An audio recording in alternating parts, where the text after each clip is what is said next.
अस्सलाम वालेकुम नाज़रीन, प्रोग्राम टेसर होम के साथ मैं हूं अफजल अयूबी। नाज़रीन, इस बजट 2021 और 22 में कौन कौन से मैयर लिए गए हैं, कौन कौन से नए टैक्स आए हैं, कौन कौन से रिलीफ दिए गए हैं, मुआशी तरक्की मुमकिन होगी या नहीं, हुकूमत IMF को मुतमईन कर पाएगी या नहीं। लेकिन नाज़रीन, इससे पहले कि हम अपनी गुफ्तगू का आगाज़ करें, माहिरीन इस हवाले से क्या कहते हैं, उनकी राय जानते हैं। आज हम बजट जो अभी पेश हुआ है 2021 और 22 के लिए उसके ऊपर तो डिस्कशन करेंगे। बजट को हम ओवरऑल अगर समराइज फॉर्म में देखते हैं तो ये टोटल बजट जो है ना 8.4 ट्रिलियन का आउटले है। अब इसके अगेंस्ट जो आपके जो ब्रेकअप अगर देखते हैं कि कहाँ कैसे कैसे ये 8.4 ट्रिलियन का, तो इसमें 5.8 ट्रिलियन के जो सोर्सेज हैं वो हमने टैक्सेस से रखे हैं, जो टैक्स रेवेन्यू कलेक्ट होना है।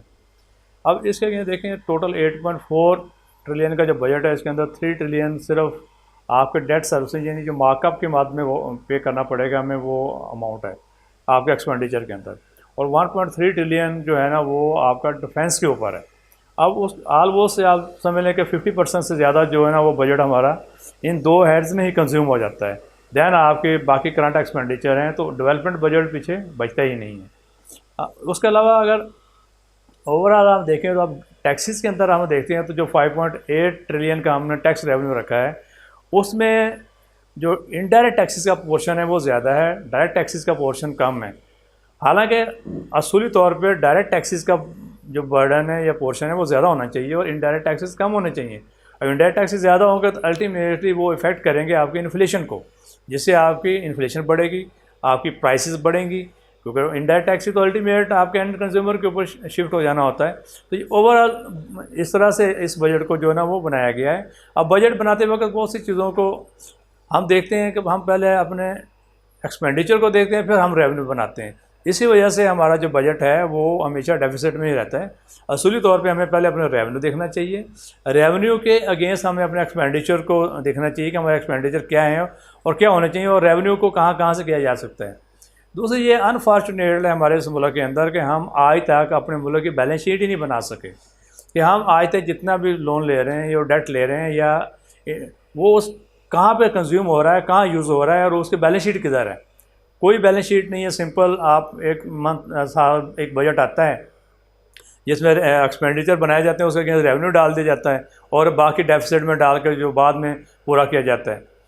अब अगर हम ओवर बाकी टैक्सेस की तरफ देखते हैं, जो टैक्सेस के अंदर या अमेंडमेंट्स की गई हैं, अब वो उसके अंदर फाइनेंस बिल लाया गया है। फाइनेंस बिल के अंदर आप देखें बहुत सी चीज़ें ऐसी हैं कि अब ऐसे सेक्शंस के अंदर अमेंडमेंट प्रपोज की गई हैं फाइनेंस बिल में, जो कि सेक्शन आज से पहले 2016 में या उससे पिछले पीरियड में सेक्शन ही ओमिट हो चुके हुए हैं और फाइनेंस बिल के अंदर उसकी जो है ना वो अमेंडमेंट प्रपोज कर दी गई हैं। असूली तौर पे जो फाइनेंस बिल है या बजट का प्रोसेस है या ये जो टैक्सेशन के जो जितनी चीज़ें हैं, ये FBR का काम ही नहीं है, ये मिनिस्ट्री ऑफ फाइनेंस का काम है। मिनिस्ट्री ऑफ फाइनेंस के पास होना चाहिए, या जो आपका लॉ डिवीजन है, एक्चुअली जो टैक्स से रिलेटेड या लॉ से रिलेटेड अमेंडमेंट्स हैं वो लॉ डिवीजन के पास होने चाहिए। मिनिस्ट्री ऑफ लॉ उसको देखे, उसके हिसाब से जो अमेंडमेंट्स हैं वो प्रपोज की जाएँ।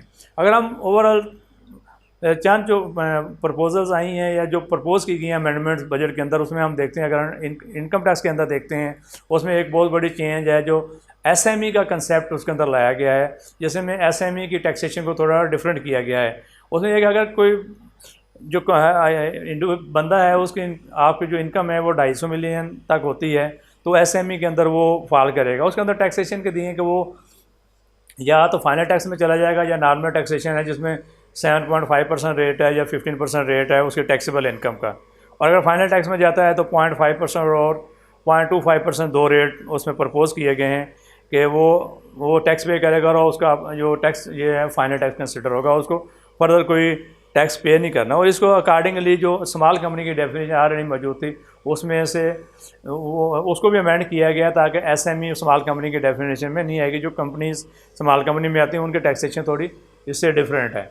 उसके अलावा इसमें ओवरऑल जो एक्सपेक्ट किया जा रहा था कि टैक्स के अंदर थोड़े जो एग्जाम्पशन के अंदर रिलीफ दिया जाएगा, कुछ चीज़ें बढ़ाई जाएंगी, वो ऐसा है जो उसमें कुछ नहीं किया गया। बहुत से एग्जाम्पशन हैं जिनको उठा के टैक्स क्रेडिट में डाल दिया गया और बहुत से एग्जाम्पशन को ख़त्म कर दिया गया है। अब टैक्स क्रेडिट के अंदर जाने के बाद वो एग्जेम्पशन जो है ना, वो उसका आगे क्या सिनेरियो है, ये बजट अप्रूव होने के बाद ये सारी चीज़ें हमारे सामने आएंगी। अगर हम उसके बाद देखते हैं आपके सेल टैक्स के अंदर, तो उसके अंदर भी रेट के अंदर बहुत लोगों का ख्याल था कि यह टैक्स रेट में, सेल टैक्स रेट में कमी की जाएगी, लेकिन वो ऐसा कमी नहीं की गई। बहुत सी चीज़ों को जो है ना वो एग्जेम्पशन ख़त्म की गई हैं। अब उसके अंदर अगर हम देखते हैं तो एग्री के जो प्रोडक्ट्स हैं, कुछ जो एग्स हैं या पोल्ट्री की और प्रोडक्ट्स हैं, वो पहले 6 शेड्यूल के अंदर शामिल थी जो कि एग्जेम्प्ट थी। अब उनको उठा के 6 शेड्यूल के अंदर जो उसका टेबल 2 है उसमें डाल दिया गया है। पहले उसकी इंपोर्ट और सप्लाई दोनों पे सेल टैक्स नहीं था, अब सप्लाई पे सेल टैक्स लग गया है, लेकिन एग्जेम्प्ट कर दिया गया और इंपोर्ट पे सेल टैक्स लगा दिया गया। तो अल्टीमेट उससे महंगाई बढ़ेगी, आपकी प्राइस फिर बढ़ेगी, क्योंकि इंपोर्ट पे जब बंदे ने सेल टैक्स पे करना है उसके आगे कोई एडजस्टमेंट नहीं है, तो उसकी जो कॉस्ट है उसका हिस्सा वो बनना है। अब जब उसकी कॉस्ट का हिस्सा बनेगा तो अल्टीमेटली उसकी प्राइस हायर होगी। तो वो बजट बनाते वक्त इन चीज़ों को देखा ही नहीं गया कि हम वो उसकी चेंज क्या कर रहे हैं। कंसेप्ट तो ये दिया गया कि हम उसके सेल टैक्स से ख़त्म कर रहे हैं, एवेंचुअली सेल टैक्स ख़त्म नहीं हुआ। जब आप चीज़ें इंपोर्ट कर रहे हैं तो इंपोर्ट के वो तो सेल टैक्स उसने बंदे ने पे कर देना है। हाँ, अगर वो सारी चीज़ें हमारी जो लोकल इंडस्ट्री है उसका बेनिफिट है कि अगर वो सारी चीज़ें लोकली प्रोड्यूस हो रही हैं और लोकल बनने के बाद बिकेंगी तो वो आपके सेल टैक्स से एग्जेम्प्ट रहेंगी। इस तरह से और चीज़ें जो हैं फिनांस बिल के अंदर इन्होंने कुछ 6 शेड्यूल के अंदर से सेकंड शेड्यूल में कोई अमेंडमेंट्स की गई हैं, जिसमें तो कुछ एग्जाम्पशन को ख़त्म किया गया है, कुछ एग्जाम्पशन ऐड की गई हैं। तो इस तरह इस लिहाज से कुछ चीज़ें हैं। सेक्शन 46AA है, उसके अंदर एग्रीकल्चर प्रोड्यूस जो है ना उनके ऊपर as a recipient withholding को ख़त्म किया गया। या कैटल्स फार्मिंग के ऊपर पहले जो सेल टैक्स की विद होल्डिंग क्लियर नहीं थी, अब उसको क्लियर किया गया कि अब कैटल फार्मिंग से अगर जो कैटल्स वो बेचेंगे, जो फार्म हाउस वाले हैं, तो उनके ऊपर अगर वो जो सप्लाई है उसके ऊपर आपकी सेल टैक्स की विद होल्डिंग नहीं अप्लाई होगी।